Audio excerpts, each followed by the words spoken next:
மற்றும் ஒரு நிகழ்ச்சியில் சந்திப்பதில் மகிழ்ச்சி. நான் கருப்பழனியப்பன். நீங்கள் பார்த்து கொண்டிருப்பது இந்தியாவின் நம்பர் 1 டீலர் வசந்தன் கோ வழங்கும் தமிழா.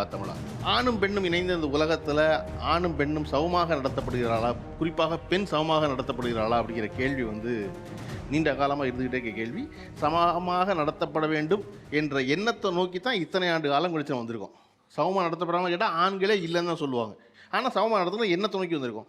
இன்னமும் மத அடிப்படைவாதிகளும் ஃபண்டமெண்டலிஸ்ட் இல்லை அப்படின்னு பெண்ணை சமமாக நடத்தாத இடத்தை நோக்கித்தான் பல்வேறு விதிகளை கட்டமைச்சுக்கிட்டே இருக்காங்க சமூகத்தில்.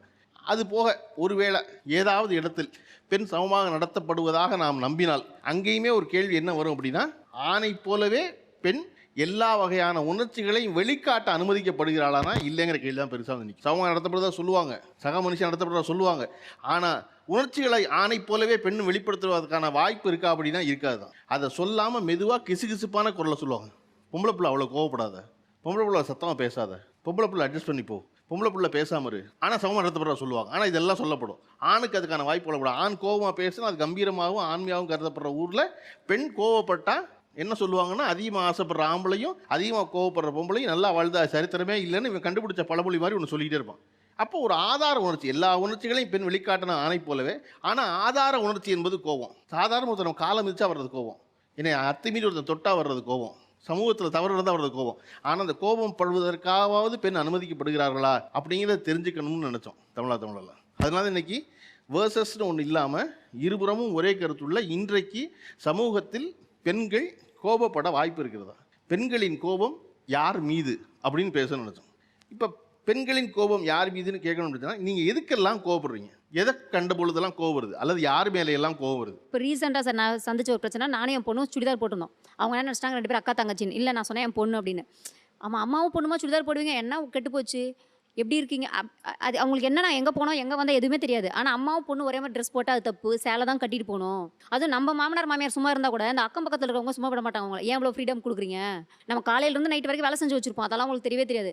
அங்கே ஒரு சின்ன குறை இருக்கும், அதை பெருசாக ஒரு 10 பேர் முன்னாடி நம்மளை அசிங்கப்படுத்துவாங்க. யாரு? நம்ம வீட்டில் இருக்கவங்களே. நமக்கு அந்த இடத்துல அழுக வரும், ஆனால் அப்படியே சிரிச்சுக்கிட்டே போயிடணும். அந்த இடத்துல அழுகக்கூடாது, அந்த இடத்துல நம்ம கோபத்தை காட்டவே முடியாது அவங்க கிட்ட. ஒரு அம்மாவும் பொண்ணு ஒரே மாதிரி உடை அணிகிறது இன்னைக்கு ரொம்ப காமன் தானே? ஆமாம் சார், ஆனால் நிறைய பேர் ஏற்றுக்க மாட்டேன்றாங்க சார். நம்ம வீட்டில் இருக்க ஆம்பளைங்களை அதை ஏற்றுக்க மாட்டேன்றாங்க. நம்ம அண்ணா தம்பியாக இருக்கட்டும், ஹஸ்பண்டாக இருக்கட்டும், அது அவங்களுக்கு கண்ணுக்கு மை வைக்கக்கூடாது. கல்யாணம் ஆன பொண்ணுங்கன்னா சாரி தான் கட்டணும், வெளில வந்தால் சுடிதார் போடக்கூடாது. அக்கம் பக்கத்தில் இருக்கவங்க பேசிடுவாங்க. பெரிய பிரச்சனை சார். இந்த சமூக வலைத்தளம் யூஸ் பண்ணுறோன்னா அதில் 10 பேர் நல்ல கமெண்ட் போடுவாங்க நமக்கு, அதெல்லாம் இவங்க விட்டுருவாங்க. யாராவது ஒருத்தர் 2 பேர் பேடாக ஒரு கமெண்ட் போட்டால் அதை மட்டும் மார்க் பண்ணி, பற்றியா சொன்னா இந்த பிரச்சனை வரும்னு நீ யூஸ் பண்ணியா, இதனால தான் எங்களுக்கு மானம் போச்சு. எங்களுக்கு திறமை இருக்குன்னு நாங்கள் ப்ரூவ் பண்ணுறதுக்குள்ளே எங்கள் லைஃபே முடிஞ்சிருது சார். கல்யாணத்துக்கு முன்னாடி அண்ணா தம்பி கூட போட்டி போடுறோம், கல்யாணத்துக்கு அப்புறம் ஹஸ்பண்ட் மாமியார் வீட்டோட போட்டி போடுறோம்.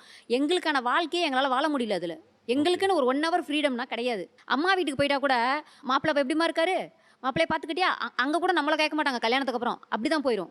இங்கே நம்ம மாமியார் வீட்டில் எப்படி தெரியுமா பார்ப்பாங்க, அவங்க அம்மா வீட்டுக்கு போயிட்டு நல்லா தான் வந்திருப்போம், ஆனால் நம்ம எப்படி வந்திருப்போம் நமக்கு தான் தெரியும். ஆனால் அவங்க மைண்டில் எப்படி இருக்கும், நம்ம ஏதோ ஒரு ராஜ மாதிரி வீட்டில் வச்சு கவனிச்சாங்கன்னு. ஆனால் எல்லா இடத்துலையுமே பெண்களை அடிமைப்படுத்தி தான் சார் வைக்கிறாங்க. சார், எனக்கு பொண்ணு மாதிரி இரு அப்படின்னு சொல்கிறவங்கள பார்த்தா கோவம் வரும் சார். ஒரு ஃபார் எக்ஸாம்பிள் இப்போ சொல்கிறேன்னா, ஒரு லிப்ஸ்டிக் ஷேட் நம்ம போடுறோம் அப்படின்னா, டார்க் கலர்ஸ் போடாத, லைட் கலர்ஸ் போடு, ஹீல்ஸ் போடாத, பின்னாடி உனக்கு ப்ராப்ளம் வரும், ட்ரெஸ் இந்த மாதிரி போடாத, ஃபுல் லென்த் போடு, ஒரு ஒகேஷனுக்கு போகணுன்னா ஏன் இந்த மாதிரி ட்ரெஸ் போடுற அப்படின்னு சொல்லும்போது பயங்கர கோவம் வருது. எந்த ரீசனுக்கு எடுத்தாலுமே அங்கே கேரக்டர் அசோசியேஷன் நடக்குது. இப்போ எப்படின்னா, ஃபார் எக்ஸாம்பிள் ஒரு ட்ரெஸ் போட்டிருக்காங்கன்னா அந்த பொண்ணோட கேரக்டரே இப்படி தான், அது தப்பாக எப்படி வளர்த்துருக்காங்க பாருன்னு டப்புன்னு அடிச்சுட்டு போயிடுறாங்க. ஒரு கமெண்ட் ஈஸியாக பாஸ் பண்ணிடுறாங்க பொண்ணுங்க மேலே. ஸோ எனக்கு ரொம்ப இரிட்டேட் ஆகுது, ரொம்ப கோவம் வருது. ஒரு விஷயத்துக்கு கேரக்டரை ஏன் டவுன் பண்ணணுன்ற மாதிரி தோணுது. ஒரு பெண்ணோட டேலண்ட்டை டவுட் பண்ணுறதுனால கோபம் வருது. ஓகே, திறமையை சந்தேகிக்கிறதுனால. Marriage sir. ஸோ இப்போ நாங்கள் படிக்கிற ஸ்டேஜில் கூட அவங்க என்ன சொல்கிறாங்கன்னா, மேரேஜ்ன்ற ஒரு இதுவை எடுத்துகிட்டு வந்துடுறாங்க. இப்போ எனக்கே நடந்தது தான். நான் 12th படிக்கிறப்போ எனக்குன்ற ஒரு மேரேஜ்ன்ற ஒரு இதுவை எடுத்துகிட்டு வந்தாங்க. பட் ஆனால் எனக்கு மேரேஜில் இன்ட்ரெஸ்ட் கிடையாது. ஸோ எனக்கு படிக்கணுன்ட்டு ஆசை. ஸோ அதனால் அதுவும் மாப்பிள்ளை பார்க்குறது எப்படி பார்க்குறாங்கன்னா, எனக்கு 18 வயசு ஆகுதுன்னா மாப்பிள்ளைக்கு 35 வயசு சார். ஸோ அந்த டிஃப்ரென்ஸில் பார்க்குறாங்க. இப்போ இருக்க ஜென்ரேஷனில் எப்படி இருக்காங்க அப்படின்றத அவங்க புரிஞ்சிக்க மாட்டுறாங்க. ஸோ அது அந்த விஷயத்தில் எனக்கு ரொம்ப கோவம் வருது சார். ஓகே, ஒரு பெண்ணே இன்னொரு பெண்ணுக்கு எதிரியாக இருக்கிறது பார்த்தா கோவம் வரும். மேரேஜ் பண்ண உடனே குழந்தை வரணும், அப்படி வரலைன்னா அதோட டோட்டல் ரீசன் அந்த பொண்ணாக தான் இருக்கும்.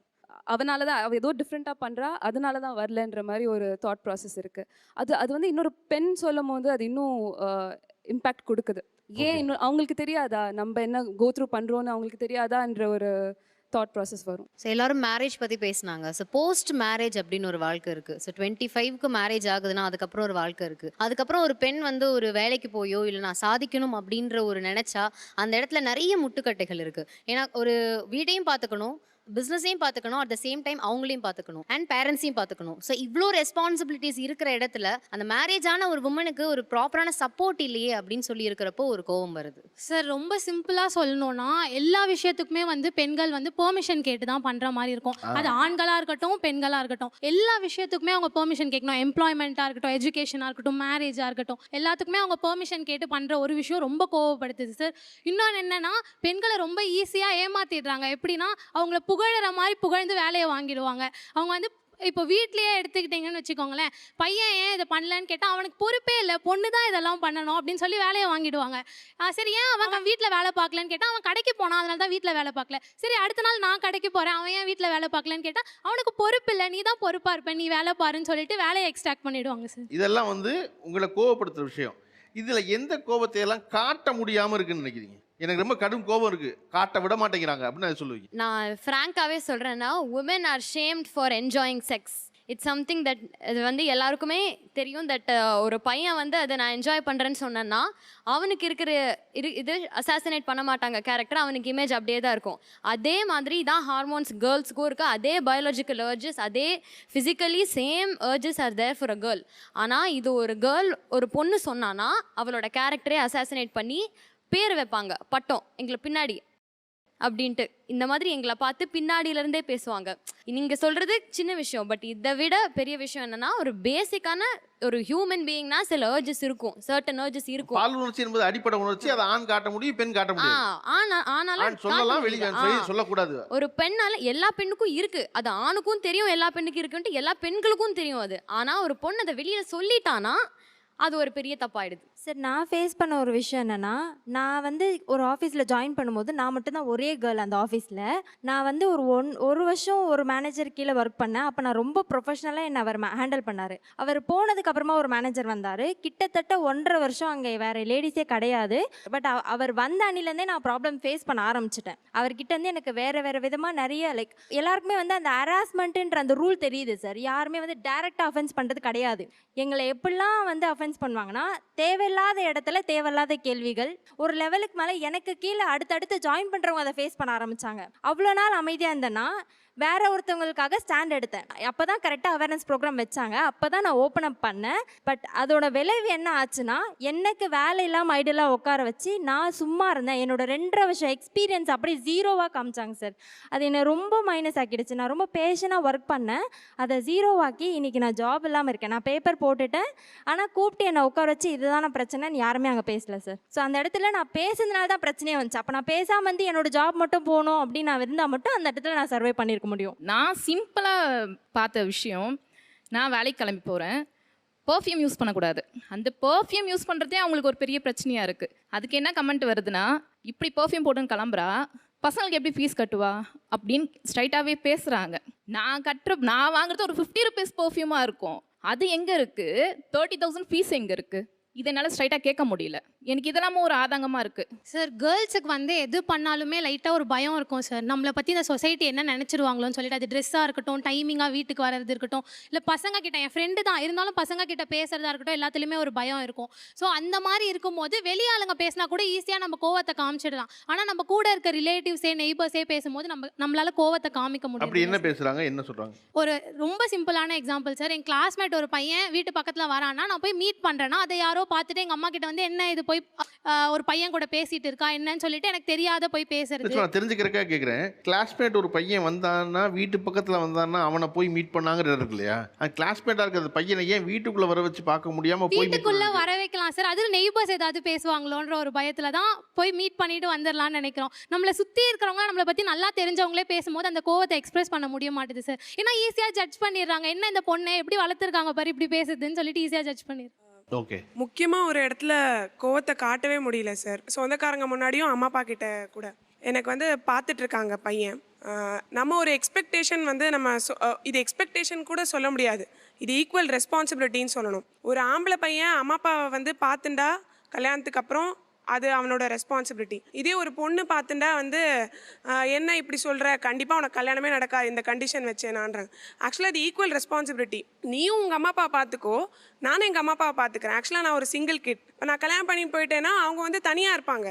அவங்க எப்படி இருக்காங்களோ எப்படியா இருக்காங்களோன்னு நான் இங்கே வந்து கவலைப்பட்டு இருக்கணும். நான் அவங்கள பார்த்துக்க மாட்டேன்னு சொல்லலை, அங்கேயும் பார்த்துக்கிறேன் இங்கேயும் பார்த்துக்கிறேன். நீயும் அங்கேயும் பார்த்துக்கோ இங்கேயும் பார்த்துக்கோ. ஒரு ஈக்குவல் ரெஸ்பான்சிபிலிட்டி எடுக்கவே இது பண்ண மாட்டேன். எனக்கு எது மேலே ரொம்ப கோவமாக இருக்குன்னா, குழந்தைங்கள முதல்ல குழந்தைங்களாவே வளர்க்குறது இல்லை. அந்த ஒரு திருமண நாளுக்காகவே சின்ன வயசுலேருந்தே டார்ச்சர் பண்ணுற மாதிரி தான் எனக்கு தோணும். மேரேஜ் ஒரு முக்கியமாக பெண் குழந்தைங்க வந்து நீ கல்யாணத்துக்கு இப்படி ரெடி ஆகணும், அதுதான் உன்னோட வேலைன்ற மாதிரியே வளர்க்குறாங்க. அது எனக்கு ரொம்பவே கோவமாக இருக்கும். அதுக்கப்புறம் பெண்கள் மேலே எது ரொம்ப கோவமாக இருக்கும்னா, அவங்க நல்ல பொண்ணுன்னு பேர் வாங்கறதுக்காகவே கேட்க வேண்டிய இடத்துல கேள்வியை கேட்காமையே வாழறாங்க. வீட்டு வேலையை எடுத்துப்போம், வெளி வேலைக்கு போகிறாங்க, சம்பாதிக்கிறேன், நீ 20,000 கொடுக்குறியா, நான் 20,000 கொடுக்குறேன். மேரேஜ் கான்ட்ராக்ட் மாதிரியே என்ட்ரா வரீங்கன்னா, நான் 1 மணி நேரம் வீட்டு வேலை செஞ்சால் நீ எத்தனை மணி நேரம் வேலை செய்ய போகிறேன், நான் அவங்களோட இணையரை பார்த்து கேள்வி கேட்குறதே இல்லை. அது எனக்கு ரொம்ப கோவமாக இருக்கும். ஓகே, இப்போ இந்த கோபம் இதெல்லாம் இருக்க கோபம், இந்த கோபத்தெல்லாம் காட்ட முடியலன்னு இருக்கு. அதை மீறி உங்களுடைய கோபத்தை காட்டும் பொழுது என்னவாக காட்டுவீங்க? வார்த்தையாவா, செயலாவா, எப்படி காட்டுறீங்க உங்க கோபத்தை? என்னுடைய ஆங்கரை வந்து நான் I will take it into a fight. எனக்கு வந்து ஒரு ஆங்கருக்கு வந்து இமீடியட்டாக அதுக்கு சொல்யூஷன் வேணும். ஸோ நான் சண்டை போடுவேன், சத்தமாக பேசுவேன். அது சால்வ் ஆகிற வரைக்கும் நான் அந்த ஆங்கரை வந்து விட மாட்டேன். சண்டை போடுவேன், சத்தம் போடுவேன்னா பதிலுக்கு அவனுக்கு கத்துவானே, அவளுக்கு கத்துவாளே. இல்லை, அது கத்துனா நான் திருப்பி அதை அந்த ஒரு கெட்ட வார்த்தையால் என்னை திட்டா திருப்பி அந்த வார்த்தையை சொல்லுவேன், ட்ரிகர் பண்ண வைப்பேன். ஏன்னா அப்போ பேச ஒரு 2-3 தடவை அந்த வேர்டை நம்ம மேலே யூஸ் பண்ணும்போது தப்பாக பேசணுங்குவாங்க. இல்லைனா அந்த ஆப்பர்ச்சுனிட்டியாக எடுத்துட்டு நானும் கெட்ட வார்த்தை பேசணும்னா பேசிடுவேன். But I wanted a solution. அதை வந்து சாதாரணமாக எடுத்துகிட்டு போக மாட்டேன். இப்போ வண்டியில் போகிறேன், நான் ஒரு மிஸ்டேக் பண்ணாமல் ஒரு விமன் டிரைவ் பண்ணான்னா விமன் தான் மிஸ்டேக் பண்ணுவான்னு எல்லாருமே யோசிப்பாங்க. பின்னாடி இருக்கவன் முன்னாடி எதனால நான் ஸ்லோவாக போகிறேன் தெரியாமல் விமன் ஓட்டுறாளா அப்படியே ஹார்ன் அடிச்சுட்டே வரும். முன்னாடி போகும்போது தான் தெரியும் ஏதோ ஒரு சின்ன அப்டக்கல் இருக்குது, அதனால தான் போக முடியலைன்னு. அப்புறம் ஒரு சண்டை நடந்ததுன்னா நான் அந்த இடத்துல இறங்குவேன். நான் வந்து அப்படியே மூவ் பண்ண மாட்டேன், வண்டியிலேருந்து இறங்கி அவனையும் வெளியே வர வச்சு. அப்போ சொல்லுவாங்க, இவன் நீ ரொம்ப ஃபைட் பண்ணுற, என் கூட ட்ராவல் பண்ணுறவங்களே சொல்லுவாங்க, நீ இதை இக்னோர் பண்ணி போகலாம் தானே. நான் எப்போவுமே எனக்கு அங்கே ஒரு ஷார்ட்டேஜ் ஆஃப் டைம் இருந்ததுன்னா அதை இக்னோர் பண்ணி போவேன். இல்லை எனக்கு இப்போ இங்கே இறங்கி டைம் இருக்குன்னா இருந்து இந்த பஞ்சாயத்தை முடிச்சு அப்புறம் ஆமாம். அதே மாதிரி ஃபேமிலிலேயே ஏதாவது ஒரு மிஸ் அண்டர்ஸ்டாண்டிங் இருந்ததுன்னா அதை பேசுவேன். பேசும்போது சில பேர் சொல்லுவாங்க, கையமுக்குவாங்க, பேசாத, இது வேற மாதிரி பிரச்சனையாக முடியும். எவ்வளோ லெவலில் போனால் கூட இது இங்கே சார்ட் அவுட் ஆகணும், அது அடிதடியாக போனால் கூட சார்ட் அவுட் ஆகணும். So I will express it, emotion சொல்கிறத விட I will think it is an expression, ஒரு கம்யூனிகேஷன் டூல். நான் பேச வேண்டியதெல்லாம் அந்த இடத்துல பேசிடுவேன். ஓகே, கோவமாக வரும்பொழுது என்ன செய்வேன்? எனக்கு கோவம் வந்தால் நான் வந்து கத்துவேன், எனக்கு கோவம் வந்தால் ஒரு பொருளை தூக்கி போட்டு உடைப்பேன், எனக்கு கோவம் வந்தால் நான் ஒருத்தன் அடிப்பேன் இல்லையா அப்படின்னு ஒருத்தர் சொல்லுவான். ஒரு ஆண் 100 வச்சிருப்பான். அதை போல் ஒரு பெண்ணை நீங்கள் உங்களுடைய கோவத்தை எப்படி காட்டுறீங்கன்னு தெரிஞ்சுக்கிற முன்னாடி கேட்குறேன். நார்மலாக வீட்டில் வந்து ஹஸ்பண்ட் அண்ட் ஒய்ஃப் சண்டை வந்து நம்ம குழந்தைங்க கிட்ட காட்டுறோம். குழந்தைங்க காட்டுவீங்க, குழந்தைங்க கிட்ட அவங்க ஹஸ்பண்ட் வந்து நம்ம கிட்ட சண்டை போட்டு போயிடுவாங்க. அந்த ஸ்ட்ரெஸ் நமக்குள்ளேயே இருக்கும். குழந்தைங்க கிட்ட ஒரு ஏதாவது வந்து கேட்குறாங்கன்னா என்னன்னு கேட்குறதே கொஞ்சம் ஹார்ஷாக கேட்போம். என்னன்னு அதுலேயே அவங்க பயந்துடுறாங்க. அப்போ தான் தெரியுது நம்ம அவங்க கிட்ட அந்த கோவத்தை காட்டுறோன்னு. சார் நான் வந்து என்னை நானே ஹர்ட் பண்ணிப்பேன் சார். என்னை நானே ஹர்ட் பண்ணிப்பேன். என்ன பண்ணுவீங்க? ஹர்ட் பண்ணிப்பேன் மீன்ஸ் சாப்பிட மாட்டேன்.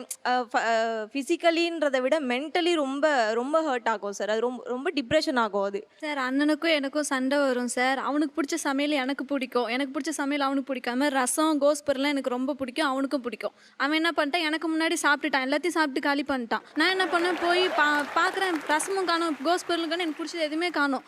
போட்டு என்ன பண்ணேன், பாத்திரம்லாம் போட்டு டம்முன்னு வச்சுருந்தான். அவன் பிஸியாக இருந்தான் சார். வந்தான் சார், என் மண்டையை உடச்சிட்டான் சார். அவன் எங்கள் அண்ணன் மண்டையை உடச்சிட்டான் சார்.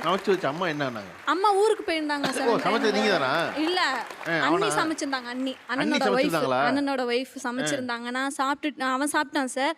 நான் சாப்பிடல சார். அந்த கோவத்துல பாத்திரத்தை போட்டு வச்சு அவன் வந்து மண்டையை உடச்சிட்டான் சார் அவன், எங்க அண்ணன். அதனால என் கோவத்தை பாத்திரத்துல காட்டுவான் சார். உங்க அண்ணன் உங்க மண்டையில கட்டுவாரு. மண்டையில கரண்டி வச்சு அடிச்சிட்டான் சார் என்னைய. வெளியே 3வது மனுஷன் நம்ம எதுவுமே பண்ணாம தேவலாம் வந்து லூஸ் மாதிரி திட்டிட்டு போறான்னா பேட் வேர்ட்ஸ். என்ன பேட் வேர்ட்ஸ்? அது வந்து அதுமே ஒரு எக்ஸ்பிரஷன். ரொம்ப கோபம் அப்படின்னு சொல்லிடுவோம். அப்படின்னா இந்த மாதிரி பல்வேறு வானிலை வச்சிருக்கீங்க. கோபத்துக்கு டிகிரி அந்த டிகிரிக்கு தகுந்த அளவுக்கு அது மாறும். ஆமா, அது வந்து அவங்களுக்கு குத்துணும். அவ்வளோ சில்லியா பாக்குறாளா அப்படிங்கிற மாதிரி இருக்கணும். ரொம்ப அப்படின்னு சொல்லிட்டு அது எந்த அது கடுப்பு பொறுத்து அந்த மாதிரி பண்ணுறது. ஃப்ரெண்ட்ஸ் கிட்டலாம் அடிக்கிறதுலேருந்து பேசுகிற ஃபுல்லாகவே கெட்ட வார்த்தையாக தான் வரும்.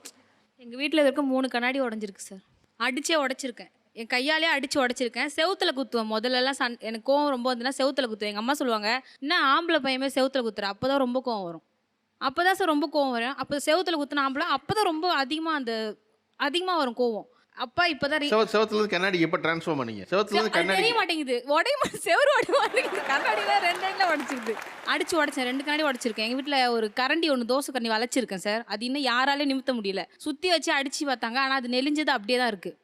அது இருக்கட்டும், என் கோவத்தோட இதுவாகவே இருக்கட்டும் அப்படின்னு சொல்லிட்டு இது வெறும் கையால் இப்படி வளைச்சிங்களா? அப்படியே வச்சு வளைச்சேன். உட்காந்து இப்படி வளைச்சேன் அந்த கரண்டியை, தோசை கரண்டி. 10 வருஷமா அந்த கரண்டி மாற்றல, அப்படியே இருக்கு. வளைச்சு வச்சிருக்காங்க. ஆனால் அது நெளிஞ்சிருக்கும், கொஞ்சம் அப்படியே இருக்கும். அது பார்க்க சொல்லலாம், அது என்னோட கோவம் அப்படிங்கிற மாதிரி எனக்கு இருக்கும். 2 கண்ணாடி அப்படியே இருக்கு, மாற்றவே இல்லை. செருப்பில் அடித்து மூலையில் வச்சிடுவேன்னு சொல்லுவேன் சார். அதுக்கப்புறம் என்கே, எல்கே, கேகே அப்படியெல்லாம் சொல்லுவேன் சார். இன்று நம்மோடு இந்த அரங்கத்தை பகிர்ந்து கொள்ள வந்திருக்கும் சிறப்பு விருந்தினர் கவிஞர் சல்மா அவர்கள். நான் சிறப்பு விருந்தினர்கிட்ட போய் பேசுறதுக்கு முன்னாடி ஒரு கண்காணிப்பது இருக்குல்ல, நம்ம காலையில் கிளம்புனதுலேருந்து நம்ம வீட்டில் சொல்லாமல் அல்லது கணவன்கிட்ட சொல்லாமல் அல்லது வீட்டில் பெரியவங்கிட்ட சொல்லாமல் யாராவது ஒரு ஆண்கிட்ட சொல்லி வேண்டியிருக்கு, நான் இங்கே போயிருக்கேன் அப்படி நம்மளை ஒருத்தர் சிசிடிவி வச்ச மாதிரி பார்த்துக்கிட்டே இருக்காங்கிறது இருக்குல்ல, அப்படி என்னவாகலாம் உங்களை கண்காணிக்கிறாங்கன்னு நினைக்கிறீங்க நீங்கள்? சார் இந்த பூ வரைக்கும் கூட கண்காணிப்பாங்க. நம்ம போகும்போது பூ ஃப்ரெஷ்ஷாக வச்சுட்டு போகிறோமா, நம்ம என்ன பண்ணுவோம், எங்கேயோ வெளில போகிறோம்ல, மீட்டிங் வரும்போது ஏதாச்சும் பூ பார்க்கும், அழகாக இருக்கும், அப்போ வாங்கி வச்சுட்டு வருவோம். காலையில் வச்ச பூ எப்படி சாயந்தரம் வரைக்கும் அந்த விஜய் டைலாக்ல வர மாதிரி தான். அப்படியே நமக்கு யார் நீங்களாம் இருக்கீங்க, இவங்களே விட்டா கூட இந்த தெருவுக்கு 4 கிழவிங்க உட்காந்துருக்கோம். சிசிடிவி இல்லாத இடத்துல அதுக்கு தான் சிசிடிவி. இப்போ வரைக்கும் அதுதான் சார், இப்போ வரைக்கும் அதுங்க தான். அதுங்க என்ன பண்ணா, அவங்க மருமக துரத்து விட்டு தான் வெளியில் வந்து உட்காந்துருக்கும். அந்த கதையை பெருசாக பேசாதுங்க. இன்னும் மருமக போகும்போது வேற கலரில் சேலை கட்டிட்டு போனால் இந்த வரும்போது இந்த கலரில் இதே கலர் தானே, அது வேற பச்சை இது வேற பச்சைனும். கண்ணும் தெரியாது ஒன்றும் தெரியாது. ஆனால் அப்படியே குடும்பத்தில் கும்மி அடிக்க விட்டுட்டு போயிருங்க அது பேசாமல். அதுக்கப்புறம் ஒரு சம்பவம் பண்ணுங்க, நம்ம பட்னியாக வருவோம், அங்கேருந்து வெளில கெத்தாக மெயின்டைன் பண்ணணும், பட்னியோட வரதை காட்டிக்க கூடாதுன்னு. அப்புறம் நல்லா பிரியாணி சாப்பிட்டு வந்துட்ட போல மேலெல்லாம் பிரியாணி வாசனை அடிக்குதுவாங்க. நமக்கு அப்படியே கடுப்பாகும். ஐயோ நானே பட்டினி, அவங்கள போய் சொல்லவும் முடியாது. கெத்தாக போகிறான் ஒரு நிகழ்ச்சிக்கு போகிறோன்னு, பட்னியாக வந்திருப்பாங்க அங்கேருந்து. அது இவங்களுக்கு தெரியவே தெரியாது. அது வரைக்கும் நம்ம வாட்ச் பண்ணுவாங்க.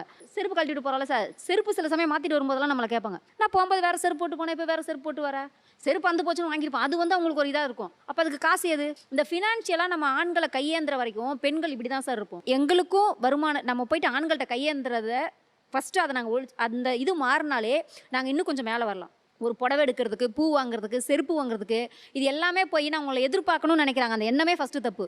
ஓகே, உங்களை சுற்றி இருப்பவர்கள் வேற எந்த வகையெல்லாம் கண்காணிக்கிறாங்க உங்களை நினைக்கிறீங்க? சார் எங்கள் வீட்டில் சார் மார்னிங் நாங்கள் ஒரு பர்ஃப்யூம் போட்டுட்டு போயிருப்போம்.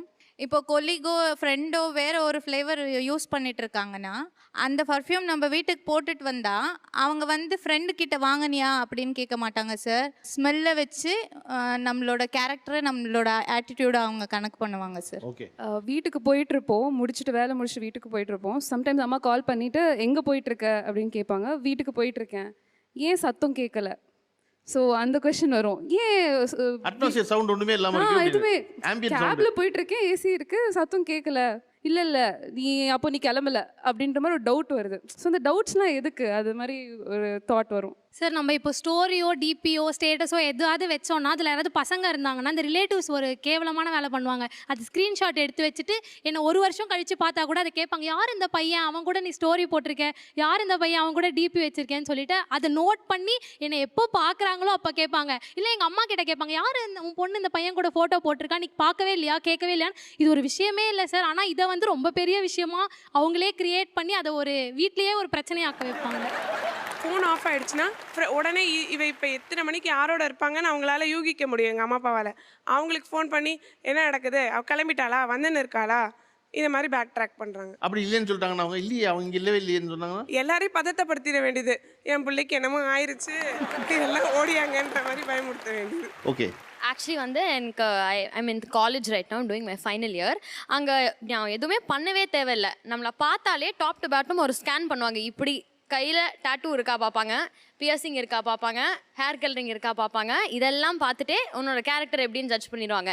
ஆட்டிடியூட், இவளுக்கு வந்து திமிரு, இவள் வந்து கொஞ்சம் சீன் போடுறா, ஃபிலிம் போடுறா, அந்த மாதிரி அவங்களே பேசிப்பாங்க. அதை இன்னொன்று என்னென்னா என்னோட வாக்கிங் வந்து டிஃப்ரெண்ட்டாக இருக்கும்னு சொல்லிட்டு அவங்க லைக் டீச்சர்ஸே ரொம்ப இதுவாக கலாய்ப்பாங்க சில சமயம். இதெல்லாம் இந்த சின்ன சின்ன விஷயம், தேவையில்லாத ஒரு கமெண்ட் தானே இதெல்லாம் பாஸ் பண்ணுறது. தெரியாதனமாக எங்கள் அம்மாவுக்கு வாட்ஸ்அப்னு ஒன்று அறிமுகப்படுத்திட்டேன் சார். ஈவெண்ட்டுக்கு போயிட்டியா, வீடியோ கால், எங்கே இருக்க, அது ஒன்று பண்ணுறாங்க சார். ரீசெண்டாக இப்போ நீ கொஞ்சம் வீடியோ நாள் கால் பண்ணுவீங்களா? அவங்க பண்ணுவாங்க சார். எனக்கு நம்ம எடுக்க வந்துட்டு தானே சார் எடுக்காமல் இருக்க முடியாது. வீட்டுக்கு வரணும், கேள்வி கேட்பாங்க. எங்கே இருந்த, ஏன் வீடியோ கால் அட்டன் பண்ணல, ஷோ பண்ணிட்டு இருக்கியா, வீடியோ கால் செட்டப்பை காட்டுன்னுவாங்க. இங்கே வரும்போது கூட சொன்னாங்க செட்டப்பை காட்டு அப்படின்னுவாங்க. ஸோ இதை தெரியாதனமாக கற்றுக் கொடுத்துட்டேன். சரி, இதுக்குன்னே எங்கள் சொந்தக்காரங்க ஒருத்தர் இருக்காங்க சார். அவங்க சொன்ன மாதிரி 11 பேர் கொண்ட குழு சின்சியராக இந்த வேலை பார்க்குறாங்க சார். பாப்பா முந்தானேத்து ஒரு ஸ்டேட்டஸ் போட்டுச்சு, எங்கே இருந்தா அப்படின்னுவாங்க. நான் தெரியவே கூடாதுன்னு எங்கள் அம்மாவை ஸ்டேட்டஸில் ஹைடுன்னு ஒரு ஆப்ஷன் இருக்குது, லாஸ்ட் சீன் ஹைடு, இதெல்லாம் கான்டெக்ட்ஸ் ஒன்லின்ற சேவ் பண்ணி. சில பேரை மறந்துருப்பேன், சில பேர் நம்பர் வாங்கி சேவ் பண்ணி மறந்துருப்பேன். இது விஷயம் தெரியுமா? பாப்பா முன்னாடி ஒரு ஸ்டேட்டஸ் போட்டிருந்தேன், சூப்பராக இருந்துச்சுண்ணா. எங்கள் அம்மா எதை காட்டு அப்படின்வாங்க. நான் அவங்ககிட்ட அவாய்ட் பண்ணியிருக்கலாம், இல்லை நான் ரீல்ஸ் நிறையா பண்ணுவேன், அது போடாமல் இருந்திருக்கலாம். அதெல்லாம் கரெக்டாக நோட் பண்ணுவாங்க சார், வெரி சின்சியர்லிமா. சம்பளம் எதனா கொடுத்து வைக்கிறேன்னு கூட நான் கேட்பேன், அந்த அளவுக்கு பண்ணுவாங்க. ரீசெண்டாக எங்கள் அம்மா ஒன்று கேட்டாங்க, ஜிபிஎஸ் எப்படிப்பா ட்ராக் பண்ணுறது, உன் ஃபோனு என் ஃபோனு கனெக்ட் பண்ணி எப்படி? உங்கள் அப்பா எனக்கு உனக்கு பிரச்சனை கிடையாது, உங்கள் அப்பா எங்கெங்கெல்லாம் போகிறாருன்னு சொல்லிட்டு பார்க்கணும் நான். அதனால் என் ஃபோனையும் அவர் ஃபோனையும் இதை சிங்க் பண்ணலாமே, அதை சிங்க் பண்ணி கொடுன்றாங்க சார். இப்போ பண்ண முடியுமா என்ன? பண்ண முடியுமா? நீங்கள் எனக்கே ஷாக்கிங்காக இருக்குது. யூடியூப்பில் வந்துச்சு, இன்ஸ்டாகிராம் எல்லாம் ஸ்க்ரோல் பண்ணுறாங்க சார். இப்போது யூடியூப்பில் நிறைய ஷார்ட்ஸ் எல்லாம் வருது, எப்படி சிங்க் பண்ணுறது, யார் எங்கே போனாலும் உடனே கண்டுபிடிச்சிடலாம், அந்த மாதிரி எல்லாம் வருது, இதை எனக்கு பண்ணி கொடு அப்படின்றாங்க சார். ஒவ்வொன்றத்துலேயும் அவங்க ரொம்ப அட்வான்ஸ் ஆகி ரொம்ப டார்ச்சர் பண்ணுறாங்க சார், வீடியோ கால் பண்ணாதுன்னு. வேறு யாரு சார்? லைவ் லொக்கேஷன் அனுப்பு அப்படின்ற ஒரு விஷயம் எனக்கு சில விஷயம் நடந்ததில்லை, ஆனால் பார்த்துருக்கேன். இவங்க கூட தான் இருக்கியா அப்படின்னு செக் பண்ணுறக்கு வீடியோ கால் பண்ணு, ஏன் இவ்வளோ லேட் ஆச்சு, நம்ம வேற எங்கேயாவது இருக்கோன்னு சொல்லிட்டு சும்மா கூட போய் சொல்லுவோம், அவங்கள கொஞ்சம் கம்ஃபர்டபுளாக ஃபீல் பண்ண வைக்கணும்னு. ஆனால் வீடியோ கால் பண்ணு, எங்கே இருக்கேன்னு காமின்னு. ஆப்ஸ்லேயே கூட நம்ம அக்கௌண்ட் லாகின் பண்ணியிருந்தா நம்ம லொக்கேஷன் ஆஃப் பண்ண மறந்துருந்தோன்னா காலையிலேருந்து சாயந்தரம் வரைக்கும் எங்கெங்கெல்லாம் போனோன்றது, எங்கெங்கெல்லாம் நாங்கள் நிறுத்தினோம், எங்கே போய் சாப்பிட்ருக்கோம், எல்லாமே டீட்டெயில்டாக வரும் சார். பெகாசு சாஃப்ட்வேர் யாவும் வருது எனக்கு இப்போ. அதாவது இப்போ இஸ்ரேலுடைய ஒரு சாஃப்ட்வேரை வச்சு இப்போ இந்தியாவில் இருக்கக்கூடிய அரசியல் தலைவர்கள் எல்லாம் கண்காணிச்சாங்கல்ல, அதை விட நுட்பமாக அவங்க எல்லாரும் பெற்றோர்கள் வந்து வாட்ஸ்அப் மூலமாக எவ்வளோ விஷயங்கள் பண்ணுறாங்க. ரொம்ப ஆச்சரியமாக இருக்குது. நீங்கள் சொல்கிற மாதிரியே தான், ரொம்ப ஆச்சரியமாக இருக்குது. 80களில் தோரங்குறிச்சியே தான் 2022 சென்னையும். ஆமாம், நீங்கள் இது மட்டும் இல்லை, அதான் அப்போ வந்து இந்த டெக்னிக்கலாக இவ்வளோ விஷயங்கள் கிடையாது. ஆனால் இந்த டெக்னிக்கலாக இவ்வளோ விஷயங்கள் டெவலப்மெண்ட் வந்தும் கூட இந்த நைட் 2 மணிக்கு எங்கேயோ வந்து யார் கூட சாட் பண்ண வாட்ஸ்அப்லன்னு கேட்குறதெல்லாம் இருக்கு இல்லையா, எங்கேயோ போயிடுறாங்க. வந்து ஒரு இந்த கண்காணிப்புங்கிறத பற்றி நம்ம கொஞ்சம் யோசிக்க வேண்டியிருக்கு. இவங்க எல்லாருக்குமே பொதுவாக நம்ம சமூகத்தில் என்ன நினைக்கிறாங்க, பெற்றோர்கள் தான் என்ன நினைக்கிறாங்கன்னா, நம்ம இது வரைக்கும் இல்லாத ஒரு விஷயத்த பெண்களுக்கு கல்வியை கொடுத்துருக்கோம், அதாவது போனா போதுன்னு கொடுத்துருக்கோம், வேறு வழி இல்லை, இனிமேல் தடுக்க முடியாது. அப்புறம் அவங்கள சம்பாதிக்கவும் அனுமதிச்சிட்டோம், சரி தடுக்கவும் முடியாது, போக ஆரம்பிச்சிட்டாங்க. ஆனால் அதெல்லாம் போனால் போதுன்னு தான் செஞ்சு கொடுத்துருக்காங்க. அப்படின்னா நாம் இன்னும் அவங்கள கண்ட்ரோல் பண்ணுறதுக்கு, தங்களை மீறி எதுவும் நடந்துருவாங்க, அது பல கவலைகள் அவங்களுக்கு இருக்கும் இல்லையா.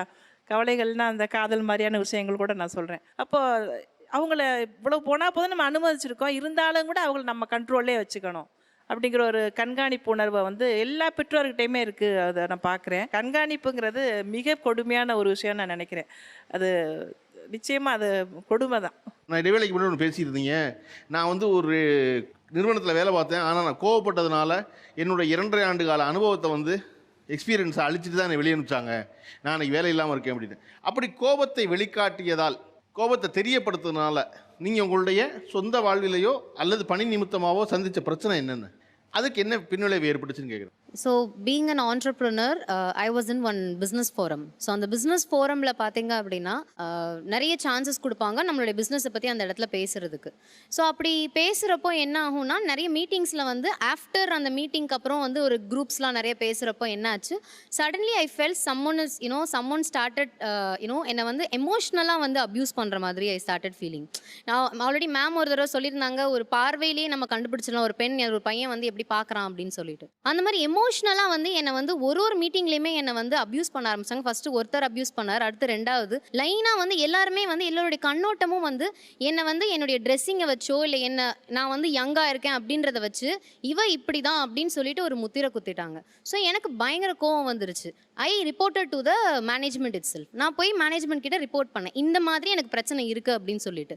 அப்போ அவங்க ஒரு ஃபீமேல், ஷீ டோல் மீ, நீ ஏம்மா சாரீ கட்டிட்டு வரக்கூடாது, நீ ஏன் இந்த ட்ரெஸ் பண்ணியிருக்க அப்படின்னு கேட்டாங்க. நான் சொன்னேன், ma'am it is not right how I dress, I am professionally dressing. So ப்ரொஃபஷ்னலாக ட்ரெஸ் பண்ணுறதுக்கும் என்னுடைய டேலண்ட்டுக்கும் வித்தியாசம் இருக்குது. அந்த இடத்துல அவங்க என்னை பார்க்குறதுக்கு காரணம் நான் வந்து ஸ்கர்ட் போட்டு வரனால பார்க்குறாங்கன்னு சொல்கிறது வந்து தவறு. அது அப்போ உங்களுடைய மேனேஜ்மெண்ட்டில் தான் பிரச்சனை. நீங்கள் இதை வந்து எஸ்கலேட் பண்ணணும்னு சொன்னதுக்கு they literally removed me from the group itself. So that was the loss I got, but I'm happy that I'm not in that place. Sir இழந்ததுன்றது வந்து வேலை மட்டும் கிடையாது சார். நான் என்னோட டிக்னிட்டி இழந்திருக்கேன். நான் இப்போ என்னோட மாமியார் என்ன வேலைக்கு அமுச்சிட்டு இருந்தாங்க. இப்போ நான் வேலையை விட்டு நின்னதுனால திரும்ப வந்து அவங்களோட அந்த ஹோப்பை நான் கெயின் பண்ண முடியாது. திரும்ப நான் வெளியே போனோன்னா திரும்ப நான் அவங்களுக்கு எக்ஸ்பிளைன் பண்ணணும். ஸோ அந்த ஒரு விஷயம் எனக்கு ரொம்ப டஃப்பாக இருக்குது சார். அது நான் இழந்ததாக ஃபீல் பண்ணுறேன். ஓகே, இப்போ வேலை தொடர்பாக வேலை செய்கிற இடத்துல கோபத்தை காட்டினதுனால இந்த சிக்கல்லாம் வருதுன்னு நீங்கள் ஒன்று சொல்கிறீங்க. இதற்கு நேர்மாறான இடம் வீடு. அங்கே தெரியாத ஆள், நம்முடைய குணம் தெரியாது, நம்முடைய திறமை தெரியாது, எதுவும் தெரியாத இடத்துல சிக்கல். ஆனால் வீட்டில் இருக்க எல்லாருக்கும் எல்லாம் தெரியும். அப்பாவோ அம்மாவோ அண்ணனோ தங்கையோ இவர்களிடையே இருக்கும் பொழுது நீங்கள் கோவப்படும் பொழுது அவர்கள் என்னவாக சொல்கிறாங்க? அவங்க என்னவா அக்செப்ட் பண்ணுறாங்களா இல்லையா அதை உங்களுடைய கோபத்தை? சார் நம்ம கோபத்தை காது கொடுத்து கூட வாங்க மாட்டாங்க. நம்மளே பைத்தியம் மாதிரி கத்திட்டு இருக்கணும் செவுத்து பார்த்து. ஆனால் அவங்க கோவப்பட்டா நம்ம போய்ட்டு கெஞ்சணும் அப்படியே, ஐயோ அப்பா அம்மா சாமி தாயே அப்படின்னு. ஆனால் நம்ம கத்துங்க இன்னைக்கு முழுக்க கத்தினால நீ ஏன் சாப்பிட்டியா, நீ ஏன் சண்டை போட்டியா அப்படின்னு. நீங்கள் சொல்கிறது கணவன் கிட்டையா? பொதுவாக சார் இந்த ஆண்களே வந்து பெண்கள் வந்து எதிர்பார்க்கணும், பெண்கள் வந்து கெஞ்சணும், ஒரு அடிமைத்தனமாக இருக்கணும், நமக்கு உணர்வு இருக்கக்கூடாது, உணர்ச்சி இருக்கக்கூடாது, நமக்கு வலிக்காது, அவங்களுக்கு மட்டும்தான் வலிக்கும். இது எல்லா ஆண்கள்ட்டையுமே இருக்குது சார். பெண்கள் வளர்ந்து வந்தால் பிடிக்காது ஆண்களுக்கு. எதுவுமே நானே டென்ஷன் ஆகி நானே என் ஃபோனை போட்டு உடச்சிடுவேன், இல்லைன்னா ஏதாவது போட்டு உடச்சிட்டு போயிடுவேன். அதுக்கப்புறம் தான் ஃபீல் பண்ண, ஐயோ நம்ம பொருளை உடச்சிட்டேன். இப்போல்லாம் ஏன் பொருளை உடைக்கிறது இல்லை, அவங்க பொருள் ஏதாவது இருக்குது அதை தான் உடைக்கிறது. நமக்கு தான் நஷ்டமாக இருக்குது, திருப்பி ஃபோன் வாங்குறது கெஞ்ச வேண்டியதாக இருக்குது. அதனால் என் பொருளை நான் கை வைக்கிறது இல்லை. அவங்க தெளிவாகவே இருந்தாங்களா சார். அக்கம் பக்கத்தில் வராங்க பார்த்தீங்களா, அவங்க தான் வந்து ஒய்ஃபை வந்து அரசியலுக்கு அனுப்புகிறேன், நான் ஒரு கட்சியில் இருக்க பொண்ணு, அது வந்து அவங்களுக்கு தப்பாக தெரியும். ஆனால் அவங்க வீட்டு பொம்பளைங்க போகும்போது அது வந்து புரட்சி பெண். அதுவே நாங்கள் போயிட்டோம்னா அந்த பொண்ணு தப்பான பொண்ணு. எங்களுக்கு கொடுக்குற பத்திரம் எப்படின்னா வாயாடி, கோவக்காரி, பஜாரி இந்த மாதிரி கொடுப்பாங்க. அவங்க வீட்டுக்குள்ளே இருக்க பொண்ணுங்க பார்த்தீங்கன்னா அப்படியே குடும்ப குத்து வழக்கு. ஆனால் நாங்களாம் அந்த மாதிரி கிடையாது. அவங்களோட எல்லா ஆண்களுக்குள்ள எண்ணமோ வீட்டுக்குள்ளே இருக்க பொண்ணுங்களாம் நல்லவங்க, வெளியில் நாங்கள் எங்கள் திறமையை சாதிக்கிறோன்னு போகிற பொண்ணுங்களாம் தப்பான பொண்ணுங்க. இதுதான் சார் ஃபஸ்ட்டு மாற்றணும் அவங்ககிட்ட. ஆனால் மைக்கு பிடிச்சி பாருங்க, அப்படியே பெண்ணியம் பேசுவாங்க, பெண்களுக்கு நாங்கள் உரிமை கொடுக்குறோம். ஒரு உரிமையும் கிடையாது. வீட்டில் போய் நாங்கள் தான் தட்டு கழுவணும், நாங்கள் தான் சாப்பிடணும். அவங்க சாப்பிட்ட தட்டை கூட கழுவ மாட்டாங்க. ஆனால் வெளில வந்து பாருங்களேன், அப்படியே இப்போ எங்களுக்கு சால் போத்துறது என்ன, காலைல உழுகிறது என்ன, இது எல்லாமே நடக்கும். வெளியில் வந்து அப்படி தான் என் பொண்ணு, என் பொண்டாட்டி, என் அக்கா, தங்கச்சி, நான் அதெல்லாம் எதுவுமே கிடையாது. எல்லாரும் இங்கே இருக்கவங்க எல்லாரும் ஃபேஸ் பண்ணுற பிரச்சனை தான். அக்கா வளர்ந்தா தம்பிக்கு பிடிக்காது, தங்கச்சி போனால் அண்ணனுக்கு பிடிக்க மாட்டேங்குது, பொண்டாட்டி வளர்ந்தா புருஷனுக்கு பிடிக்கிறது கிடையாது. இது எல்லாருமே நாங்கள் எல்லாருமே ஃபேஸ் பண்ணுற பிரச்சனை தான். என்னன்னா பெண்கள் அப்படி அடிமையாக இருங்க. தெரிஞ்ச விஷயத்த கூட சார் நம்ம தெரியாத மாதிரியே கட்டிக்கணும் அவங்கள்ட்ட. ஓ அப்படியா, சூப்பர் சூப்பர். ஆனால் நமக்கு தெரியும் அந்த விஷயத்தை பற்றி. அது தெரியாத மாதிரியே அவங்கள்ட்ட நம்ம ரியாக்ட் பண்ணோம்னா நம்ம நல்ல பொண்ணு. தெரிஞ்சிட்டு பண்ணா எவ்வளோ திமுரு பாரு இதுக்கு. ஏன் எப்படி தெரியும் அந்த மாதிரி அவங்க பார்க்குற பார்வை எப்படி தெரியுமா சார் நம்மள இருக்கும் அடிக்கலாமா தோணும். ஆனால் அந்த இடத்துல சிரிச்சிட்டு வரணும், நம்ம வேற வழி கிடையாது நமக்கு. ஓகே சார், இப்போது வீட்டில் வந்து ஜென்ரலாக நானும் தம்பி மட்டும்தான். நான் வந்து அவனை கண்ட்ரோல் பண்ண மாட்டேன், எந்த விஷயத்துலையுமே கண்ட்ரோல் பண்ண மாட்டேன். ஏன்னா வந்து அம்மா அப்பாவுக்கு தான் எல்லாமே தெரியும் அவனை பற்றி மோஸ்ட்லி. ஆனால் வந்து என்னோட பர்சனல் நான் எங்கன்னா வெளியே போகணுன்னா அவன் வந்து என்னை வந்து கொஸ்டின் பண்ணுறான், எங்கே போகிற, எத்தனை மணிக்கு போகிற, எப்போ வருவ, எங்கே இருக்க.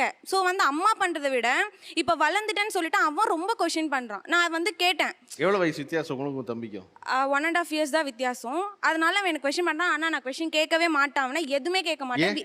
எனக்கு வந்து அவனை கேட்கணும்னு தோணாது சார். ஏன்னா அம்மாவே கேட்டுருவாங்க. சரி சும்மா இருக்கும் போதே நம்ம எவ்வளோ கேட்குறான், நம்மளும் கேட்க ஆரம்பிச்சா ரொம்ப கேட்பாங்க, ரொம்ப வேற கேட்பான்னு சொல்லிட்டு நான் மோஸ்ட்லி அவன் சைட் போக மாட்டேன். எதனா இம்பார்ட்டன்ட்னா மட்டும் சொல்லுவேன், கூப்பிடுவேனே தவிர நான் ரொம்ப அவனை கொஸ்டின் பண்ண மாட்டேன். நான் அதை வந்து வீட்டில் சொன்னேன். அவன் எதுக்கு என்ன இவ்வளோ கொஸ்டின் கேட்குறான், உங்ககிட்ட இன்ஃபார்ம் பண்ணுறேன், நான் போகிறேன்னு அவனுக்கு தெரியும், எதுக்கு என்ன இவ்வளோ கொஸ்டின் பண்ணணும் அப்படின்னு நான் சொன்னால் கூட அவன் ஆம்பளை பையன், எதனா ஒன்றுனா உனக்கு அவன் தான் வரணும், இப்படியே இருந்தீங்கன்னா இப்போது ஃப்யூச்சரில் எப்படி இருப்பீங்க அப்படின்னு சொல்லி திருப்பி என்னையே கொஸ்டின் கேட்டு உட்கார வச்சுருவாங்க சார். ஓகே. ஒரு தடவை நான் மேக்கப் இங்கே ஹாஸ்டலில் இருந்த பொண்ணு மேக்கப் போட்டு விட்டா. அதை போட்டதுனால டிபி வச்சதுனால உடனே எங்கள் அண்ணன் என்கிட்ட அவ்வளோ பேச மாட்டான், ரொம்ப இம்பார்ட்டன்னா தான் ஃபோன் பேசுவான். அன்னைக்குன்னு பார்த்துட்டு டிபி வச்ச 1 செகண்ட்லேயே ஃபோன் பண்ணி, உனக்கு எதுக்கு இந்த மேக்கப்பு, இதெல்லாம் நம்மளுக்கு தேவையா, ஏதாவது பார்க்கறதுக்கு பிள்ளையாட்டமாக இருக்கு. அவங்க அப்படிதான் அந்த ஊர் சைடில் பரவாயில்ல என்ன சொன்னா இது பார்க்கறதுக்கு பிள்ளையாட்டமாக இருக்க, பார்க்குறவங்க என்ன நினைப்பாங்க, நீ மட்டும்தானே பார்க்குற, எனக்கு பிடிச்சிருக்கு நான் பண்ணுறேன், உனக்கு ஏன் அப்படின்னு நான் உடனே வந்து கோவம் ரொம்ப வந்துடுச்சு எனக்கு அது சொல்கிறப்ப. அந்த ஒரு நாள் தான் நான் போட்டேன். அது அந்த பொண்ணு கொஞ்சம் ரொம்ப கம்பல் பண்ணதுனால தான் நான் போட்டுக்கிட்டேன். கப்பல் பண்ணல, நமக்கே விருப்பம் இருக்கும். அவ கம்பல் பண்ணா இருந்தாலும் எனக்கு நமக்கே தெரியும் விருப்பம் இந்த மாதிரி. இருந்துச்சு. அன்னைக்கு அந்த வாய்ப்பு அவளுக்கு கொடுத்தோம். ஆமா அன்னைக்கு கொடுத்தோம், நானும் போட்டுக்கிட்டேன். எனக்கு நல்லா இருந்துச்சு. ஆனா ஆக்சுவலி நான் கொஞ்சம் ஃபேரா இருக்கிறதுனாலே எனக்கு கொஞ்சம் பார்க்கறதுக்கு பேய் மாதிரி இருக்குன்ட்டு நானே போட மாட்டேன். ஆனா பிடிக்கும். சரின்னு போட்டுட்டு 1 செகண்ட்லேயே ஃபோன் வந்துச்சு. எனக்கு அவ்வளோ கோவம் வந்து, இதுக்கு மட்டும் ஃபோன் பண்ற, மற்றதுக்கெல்லாம் ஃபோன் பண்றியா அப்படின்னு எனக்கு அந்த இடத்துல ரொம்ப கோவம் வரும். அதே மாதிரி எங்க அம்மா கோவப்பட்டா, பொம்பளை பிள்ளைக்கு இவ்வளோ கோவம் ஆகவே ஆகாது, நீ போற இடத்துல எவ்வளவு கோவம் ஆகும்னு கேட்டிருக்கீங்களா? இவ்வளவு கோவம் ஆகாது சரி, எவ்வளவு கோவம் ஆகும்னு கேட்டிருக்கீங்களா? அது நான் கேட்க மாட்டேன். அது கேட்டதில்ல. எனக்கு வர கோவம் நான் படுறேன். அதனால என்ன, இருக்கிற கோவம் காட்டுற, வெளிப்படுத்துறேன், அவ்வளோதான். உனக்கு இருக்கிற கோவம் தான் எனக்கு இருக்குமான்ருவேன் நான் சிம்பிளா. ஓகே, உங்ககிட்ட கேட்க வேண்டிய இடத்துக்கு கொண்டு வந்து இவங்க நிப்பாட்டிக்காக நம்புறேன். ஏன்னா அவர்களை போலவே தொடர்ச்சியாக ஒரு அரசியல் பயணத்தில் வந்தவங்க. இவர் தனித்தனியாக ஒரு அலுவலகத்தில் வேலை பார்க்குறவங்க. அவர்கள் சந்திக்கிற சிக்கல் என்பதை விட நீங்கள் ஒரு கவிஞராக உங்களை வெளிக்காட்டிக் கொள்வதற்கு ஒரு பெரும் போராட்டத்தில் வெளிக்காட்டிக்கிட்டவங்கன்னு தெரியலாம் இருக்கும். அதன் பிறகு ஒரு அரசியல் கட்சியோடு தொடர்ந்து பயணிக்கும் பொழுது இதை போல உங்களுக்கு ஏற்படும் உணர்வுகளை வெளிக்காட்ட முடியாமல் இருக்கிற சந்தர்ப்பங்களில் என்ன செஞ்சுருக்கீங்க? ஒட்டுமொத்தமாக அந்த சமூகம் என்ன நினைக்குது அப்படின்னா, பெண்கள் கோவப்படுறது தப்பு, பெண்கள் இப்படி தான் இருக்கணும் அப்படின்னு சொல்லி இது இவங்க எல்லாருமே சென்னையில் இருக்கக்கூடிய பெண்கள் தான்.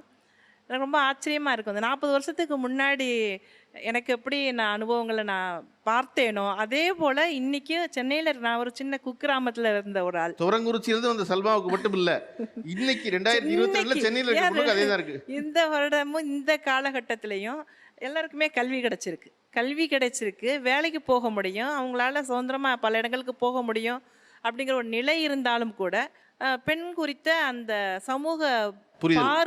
சமூகத்தினுடைய பார்வை இன்னும் சுத்தமாக மாறவே இல்லை. அதுதான் நமக்கு சிக்கல் வந்தது. பெரியார் என்ன சொல்கிறாருன்னா, கோபம், ஆளுமை திறன் இதெல்லாம் நிச்சயமாக வீரம், இதெல்லாம் ஆண்களுடைய எதுன்னு சொல்லி நம்மளை உருவாக்கியிருக்காங்க. அதனாலதான் உருவாக்கியிருக்காங்க. அந்த கோவத்துல தான் அவர் யாரும் புள்ள பெத்துக்காதீங்கன்னு. அதேதான் அந்த சொல்ற கோவத்துல அவர் சொன்னார். ஆமா, அவர் அதனால தான் கர்ப்பப்பையன் வேண்டான்னு சொன்னார், எடுத்துடுங்க அப்படின்னு சொன்னார். அப்போ இதெல்லாம் அவர் என்ன சொல்றாருன்னா, நீங்க எல்லாத்துக்கும் அது உள்ள, நீ பெண்ணுக்கு அந்த கோபம் வரும், பெண்ணுக்கும் இந்த ஆளுமை திறன் உண்டு, பெண்கள்கிட்டையும் வீரம் இருக்கு. நீங்க இந்த சமூகம் பெண் கோபப்படுறது தப்பு, அது அளவுக்கு அதிகமாக கோவப்படுற பொண்ணு குடும்பத்துக்கு ஆகாது. அப்புறம் போகிற வீட்டில் உன்னை எப்படி அவங்க அட்ஜஸ்ட் பண்ணிப்பாங்க, இப்படி சொல்லி தான் உருவாக்கணும். அதாவது ஆண்கள் எளிதாக கடந்து போகிற எல்லா விஷயத்தையும் பெண்கள் மிகப்பெரிய போராட்டத்தோடு தான் நம்ம இன்னைக்கு வரைக்கும் கடக்க வேண்டியிருக்கு. ரொம்ப ஆச்சரியமாக இருக்குது. சென்னையில் இந்த காலகட்டத்திலையும் இதே போன்ற ஒரு நிலை நீடிக்குது அப்படின்றப்போ நம்ம எந்த இடத்துலையும் நம்ம கோபத்தை வெளிப்படுத்தணுன்னா அது நமக்கு தான் பெரிய லாஸாக மாறும். அதனால் நான் எனக்கு சில சமயங்களில் கோபம் வரக்கூடிய சமயங்களில் நிச்சயமாக நான் வெளியில் காட்டிக்க முயற்சி செஞ்சதே இல்லை. ஏன்னா கோபன்றது நம்மளுடைய அடிப்படையான ஒரு குரல். நம்ம ரௌத்திரம் பழகு அப்படின்னு சொல்லி தான் நம்ம வளர்ந்துருக்கோம், அப்படி தான் சொல்லி வளர்த்துருக்காங்க, என்ன கவிஞர்கள்லாம் பாடியிருக்காங்க. ஆனால் இயற்கையாகவே நம்ம வரக்கூடிய கோபத்தை வெளியில் காட்டக்கூடிய எந்த சந்தர்ப்பங்களும் நமக்கு வாய்க்கிறது இல்லை. இன்றைக்கி இத்தனை விஷயங்கள் பெண்களுக்கு கிடச்சிருக்குன்னா எல்லாமே கோவப்பட்டதன் வழியாவோ, கேள்வி கேட்டதன் வழியாவோ, போராடினது வழியாக தான் கிடச்சிருக்கு. சும்மா யாரும் தூக்கி கொடுத்துர்ல. இப்போ அந்த பெண்கள் என்னென்ன பண்ணணும், எது பண்ணக்கூடாது அப்படிங்கிறது தெளிவான வரையறை சமூகம் உருவாக்கி வச்சுருக்கு. நீங்கள் சத்தமாக சிரிக்க முடியாது, சத்தம் போட்டு சிரிச்சா, பொம்பளை சிரிச்சா போச்சு அப்படின்னு சொல்லி பழமொழியெல்லாம் நமக்கு இருக்குது. கோவப்படுறது தப்பு. எனக்கு இது விருப்பமாக இருக்குது, நான் ஒரு மேக்கப் போட்டுக்கிறேன், எனக்கு சந்தோஷமாக இருக்குது அப்படிங்கிறத கூட கண்ட்ரோல் பண்ணுறதுக்கு, கண்காணிக்கிறதுக்கு, நான் எங்கே போகிறேன், நீ எத்தனை மணிக்கு வருவ, அந்த பொண்ணு சொன்னாங்க இல்லையா, நீ எப்போ வருவ, இந்த மாதிரியான கேள்விகள் சமூகம் தொடர்ந்து நம்மளை வாட்ச் பண்ணிக்கிட்டே இருக்கு. இப்போ இது தொடர்பாக எல்லாம் பேசிக்கிட்டோம். நீங்கள் ஒரு வார்த்தை சொன்னீங்க இல்லையா, 40 ஆண்டு காலம் முன்னாடி நான் என்ன சந்திச்சோனோ அதை தான் இன்னைக்கு சென்னை போன்ற ஒரு மாநகரத்தில் இருக்க பெண்ணு சந்திக்கிறான்னு சொல்கிறீங்க. இதை மாறும் இடத்துக்கு கொண்டு போகிறதுக்கு உடனே மாற்ற முடியுமான்னு தெரியல, ஆனால் மாறும் இடத்துக்கு கொண்டு போகிறதுக்கு என்ன தொடக்க புள்ளி, எது இனிஷியேட்டிவ் நினைக்கிறீங்க? நீ என்ன செஞ்சால் இது கொஞ்சம் கொஞ்சம் மாறக்கூடும்? நீ ஒன்றும் இல்லை, இவ்வளவு பேர் இருக்கீங்க, டௌரி ப்ரொவிஷன் ஆக்ட், அதாவது நீங்கள் டௌரி கொடுக்காம கல்யாணம் பண்ணிக்கணும் அப்படிங்கிறதுக்காக ஒரு சட்டம் இயற்றப்பட்டிருக்கு. அந்த சட்டத்தை எந்த பெண்ணாவது அப்ளை பண்ணுறீங்களா? எத்தனை பேரை பிடிச்சி ஜெயிலில் போடுறீங்க? எந்த கல்யாணமாவது காதல் திருமணத்தை தவிர்த்து எந்த திருமணம் அரேஞ்சு மேரேஜ் ஆகுது பணம் கொடுக்காம, டவுரி கொடுக்காம, நகை கொடுக்காம நடக்குதா? நீங்கள் ஒரு இன்டர் பண்ணுறேன், காதல் திருமணத்தில் ஒரு புது டெக்னிக் கண்டுபிடிச்சிருக்காங்க, லவ் அண்ட் அரேஞ்ச் மேரேஜ்னு. லவ் பண்ணதுக்கப்புறம் வீட்டில் கொண்டு வந்து காமிச்சு அதுக்கப்புறம் அது டவுரியோட தான் திருமணம் முடியும். அதுக்கப்புறம் கார் வேணுமா எல்லாம் பேசி முடிச்சு அது பண்ணுவாங்க. அப்போ அந்த ஆக்டை பெண்கள் பயன்படுத்துறதே இல்லை. அப்போ குடும்ப அமைப்பில் முதல்ல வந்து பெண்ணை சமத்துவமாக நடத்தணும் அப்படிங்கிறத பெற்றோர்கள் முதல்ல உணரணும்னு நான் நினைக்கிறேன். குடும்பம் தான் உனக்கு எல்லாமும் செய்ய முடியுங்கிற ஒரு நம்பிக்கையை பெண்கள்கிட்ட கொடுக்கணும். பெண் மீது நம்பிக்கையை வைக்கணும். நீ அங்கங்கே வன்முறை நடக்க தான் செய்யும். பெண் வெளியில் போயிட்டு வரப்போ சில இடங்களில் வன்முறை நடக்க தான் செய்யும். ஆனால் அதை எதிர்கொள்வதற்கான ஒரு மனதைரியத்தை குடும்பம் தரணும், பெற்றோர்கள் தரணும், சகோதரன் தரணும். அந்த நம்பிக்கை, நீ வெளியில் போயிட்டு வரலாம் அப்படிங்கிற நம்பிக்கையை பெண்ணிடம் உருவாக்க வேண்டிய கடமை சமூகத்திட்ட தான் இருக்குது. நீங்கள் அரசு சட்டங்கள் போடலாம், டவுரிக்கு நீங்கள் அரெஸ்ட் பண்ணலாம் அப்படின்ற சட்டம்லாம் இருக்குது. யாரும் பயன்படுத்த போகிறதில்ல. சட்டங்கள் வழியாக யாரும் பெரிய அளவுக்கு பயனடைகிறதில்ல. ஆனால் நம்ம ஆளுமையை குடும்பத்தில் உருவாக்கும் பொழுது தான் ஆணிடமும் அதை சொல்லிக் கொடுக்கணும். நீங்கள் வந்து நிறைய ஸ்கூலில் கல்லூரியெல்லாம் என்னை கூப்பிடுவாங்க, விமன்ஸ் டே செலிப்ரேஷன்ஸ். பொம்பளை பிள்ளையாக உட்கார வச்சுருப்பாங்க. நீங்கள் வந்து இவங்கள்ட்ட பேசுங்க. இவங்கள்ட்ட மட்டும் எதுக்கு நான் பேசணும்? போக மாட்டேன் நான் அப்படி கூப்பிட்டா. 2 பசங்களை அவங்களாம் வரமாட்டாங்க. பசங்க அவங்ககிட்டையும் பேசணும். நீ உன்னுடைய நம்பிக்கையை விட்டு கொடுக்காதே அப்படின்னு சொல்லி பெண்ணிடம் பேசணும். ஆண்கள்கிட்ட அவங்களும் உங்களுக்கு ஈக்குவல் அப்படிங்கிற விஷயத்த அவங்களுக்கு சொல்லி கொடுக்கணும். அப்போ 2 பேரும் சேர்ந்தது தான் ஒரு சமூகம். இருவரும் இணைந்து பயணிப்பது தான் வாழ்க்கை. ஒரு சமூகம் மேலே வரணும் அப்படின்னா ஒருத்தரை ஒருத்தர் சந்தேகப்பட்டுக்கிட்டோ ஒருத்தரை ஒருத்தர் அடிமைப்படுத்திக்கிட்டோ வாழ்கிறதுல எந்த அர்த்தமும் இல்லைன்னு நான் நினைக்கிறேன். அதாவது ஒரு சரியான இடத்துல கொண்டு வந்து சல்மா வந்து அதை முடிச்சிருக்காங்க. குடும்பம் என்பது வைக்க வேண்டிய நம்பிக்கை தான் ரொம்ப முக்கியம். குடும்பம் தான் நம்பிக்கை வைக்க மாட்டேங்குதே, எங்கள் அம்மா தான் நம்ப மாட்டேங்கிறாங்களே, என் தம்பி தான் ஜிபிஎஸ் தூக்கி ஹேண்ட்பேக்கில் போடுறானே அப்படின்னு கேட்டிங்கன்னா அதுக்கு பதிலே இல்லை. அதுக்கு என்ன பதில் அப்படின்னா அதுக்கு ஒரு பதில் இருக்குது. அது என்ன பதில்னா, நாம் இன்னும் 10 வருஷத்துலையோ 5 வருஷத்துலையோ 15 வருஷத்துலையோ நம்ம ஒரு பிள்ளையை பெற போகிறோம். நாம் நம் பிள்ளையின் மேலே கொடுக்குற நம்பிக்கை தான் அதனுடைய தொடக்க புள்ளியாக இருக்க முடியும். ஆமாம், அம்மாவுக்கு தெரியல, அம்மா ஒன்று சொல்லி வளர்க்கப்பட்டிருக்காங்க, அப்பா ஒன்று சொல்லி வளர்க்கப்பட்டிருக்காங்க, பரவாயில்ல நம்மளை படிக்க வச்சாங்களேன்னு அதுக்கு நம்ம நன்றியோடு இருக்க வேண்டியதான். படிக்க விடாமல் இல்லாமல் சொல்லி இப்போ யாருமே தமிழ்நாட்டில் பிள்ளைகளை படிக்க வைக்காமல் இருக்கிறதில்ல. அவன் சல்மா சொன்ன மாதிரி எல்லாருமே படிச்சிருக்கோம், எல்லா பிள்ளையும் படிக்க அனுப்புகிறோம். ஆனால் அந்த பிள்ளைகளை அறிவோடு வச்சுருக்கோமா அப்படிங்கிற ஒரு கேள்வி இருக்குது. துறை சார்ந்த டெக்னிக்கலாக எக்ஸலன்ஸ் வந்துருச்சு, ஆனால் சோஷியலாக என்ன வந்திருக்கு, அதை பழகி விட்டுருக்கோமா? எல்லாரும் வேலைக்கு போகிறோம், ஆனால் பொருளாதார சுதந்திரம் வந்திருக்கா? வேலைக்கு போனதுக்கப்புறம் வந்து அப்பா அம்மாட்டையோ கணவன்ட்டையோ பணத்தை கொடுக்குறோம். இவர்களை போல் மருத்துவரை போல் யாரோ ரொம்ப அரிது. அவங்க சொன்னாங்க இல்லையா, இல்லை எனக்கு வந்து பெரிய சிக்கல் வரல, என்னுடைய தேவையில் நானே தீர்த்துக்கிறேன் அப்படிங்கிற ரொம்ப அரிதுன்னு மரிது. பல பெண்கள் வேலைக்கு போயிட்டு வந்து இன்னைக்கு உலகம் முழுக்க வேலைக்கு போகிறாங்கன்னு பெருமைப்பட்டுக்கலான்னு. ஆனால் இந்தியாவில் பல பெண்களுடைய ஏடிஎம் கார்டு வந்து ஹஸ்பண்ட் கிட்ட தான் இருக்குது. அதை நம்ம யாரும் மறக்கவே மாட்டாங்க. எத்தனையோ பேர் சொல்லியிருக்காங்க. இப்போ எதுக்காக நம்ம சம்பாதிக்கிறோம், யாருக்காக சம்பாதிக்கிறோம், அதுலேயும் கூட நம்ம இன்னும் விடுதலை அடையலை. ஓகே, அப்போ இந்த சமூகத்தை நாம் அறிந்து கொள்வதற்குள்ள அது ரொம்ப முக்கியம்.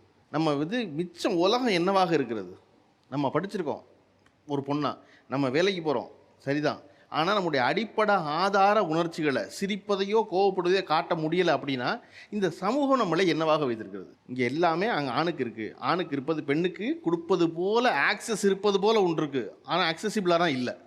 ஆக்சஸ் இருக்க மாதிரி சொல்கிறாங்க, வழி இருக்க மாதிரி சொல்கிறாங்க, ஆனால் இருக்கானா இல்லை. இது என்ன நிகழும்? பிள்ளைக்கு அப்போ நம்ம என்ன சொல்லிக் கொடுக்குறோம்? ஆமாம் தப்பு நடக்க முடியுமா, இப்படிலாம் பேசுனீங்கன்னா எல்லாம் வீணாக போயிருவீங்கன்னு சொல்லுவான் ஒருத்தன்.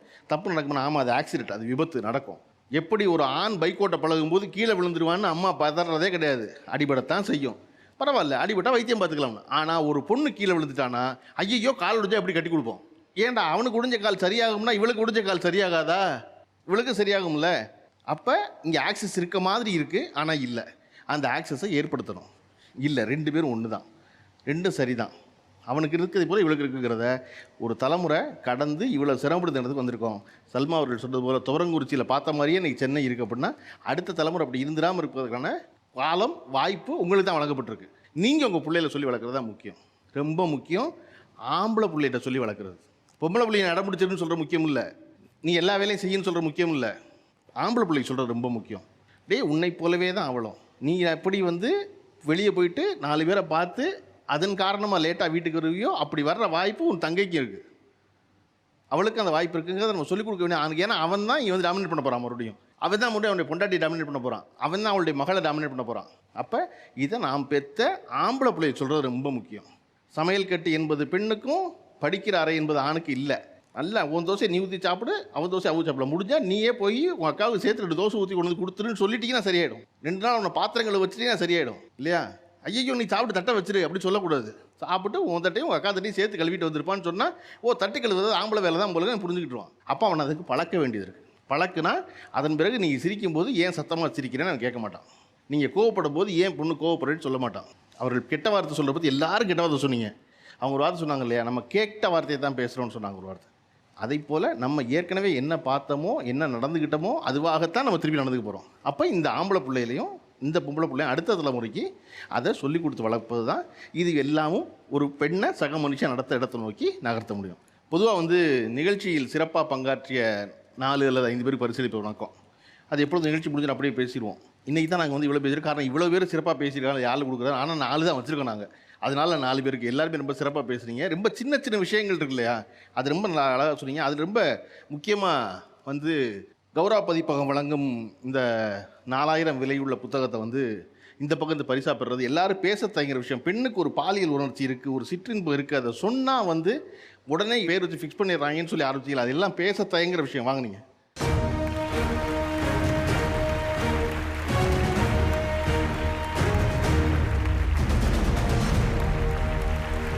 கௌரவ பதிப்பகம் வழங்கும் புத்தக கட்டை இந்த பக்கம் இந்த பரிசா பெறுறது. வாங்க டாக்டர்.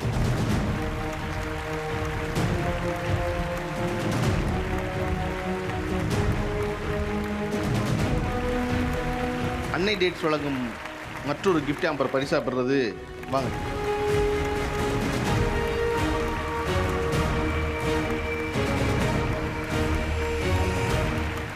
கேஏஜி டைல்ஸ் வழங்கும் ரூபாய் 5000 மதிப்புள்ள பரிசு கூப்பனை பரிசா பெறுறது. நம்ம காலையில் ஒரு பூ வச்சுட்டு போவோம், சாயந்தரம் வேறு பூ வச்சுட்டு வரோம். அதை வரையும் கவனிக்கிற கிளவியை தான் சிசிடிவி நீங்கள் பாருங்க.